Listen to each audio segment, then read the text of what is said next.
Do you want to know 2 secrets about the speaker of Redmi Note 8? Secret 1. We gave it a flagship level speaker. It uses a super linear speaker and supports Smart PA, which produces sound that is both loud and clear. When playing music, the Redmi Note 8 can reach a higher decibel level and produces clearer sound compared to competing smartphones in the same price range. Secret 2. Thanks to the powerful speaker, the sound waves emitted by the Redmi Note 8 can even remove dust.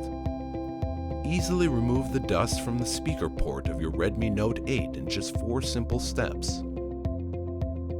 Step 1. Enter the system settings. Step 2. Click on Additional Settings. Step 3. Select Clear Speaker. Step 4. Click to clear speaker.